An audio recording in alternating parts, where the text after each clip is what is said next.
2025 September 1 പരിശുദ്ധ പിതാവ് Leo 14 പാപ്പ മോൺസിനോർ ജെയിൻ മെൻഡസിനെ വത്തിക്കാനിലെ വേൾഡ് ഓർഗനൈസേഷൻ ഫോർ ടൂറിസത്തിന്റെ സ്ഥിരം നിരീക്ഷകനായി നിയമിച്ചു.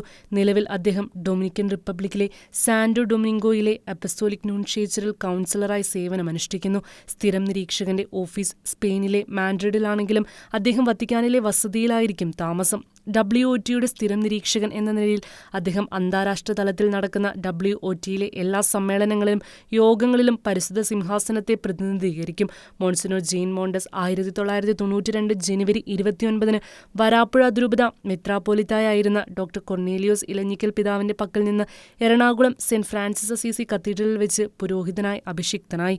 പൗരോഹിത്യ സ്വീകരണത്തിന് ശേഷം പാലാരിവട്ടം സെന്റ് ജോൺ ദി ബാപ്റ്റിസ്റ്റിക് ഇടവകയിൽ സേവനം ചെയ്തു. തുടർന്ന് വരാപ്പുഴ അതിരൂപതയുടെ വൈസ് ചാൻസലറായി നിയമിക്കപ്പെട്ടു. 1993 ഓഗസ്റ്റ് 18 അദ്ദേഹം റോമിലേക്ക് പഠിക്കാനായി പുറപ്പെട്ടു. അദ്ദേഹം റോമിൽ ഡിപ്ലോമാറ്റിക് സ്കൂൾ ഓഫ് വത്തിക്കാൻ പൊന്തിഫിക്കെ അക്കാദമിയ എക്ലേസിയാസ്റ്റിയയിൽ നിന്നും 1997 മെയ് 27 കാനൻ ലോയിൽ ഡോക്ടറേറ്റ് പൂർത്തിയാക്കി.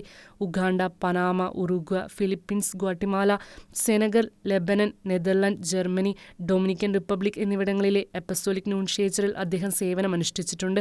വരാപ്പുഴ അതിരൂപതയിലെ മഞ്ഞുമൽ അമലോത്ഭവമാത ഇടവകാംഗമാണ് monsignor Jean Mendes. Church desk, Shekinah news.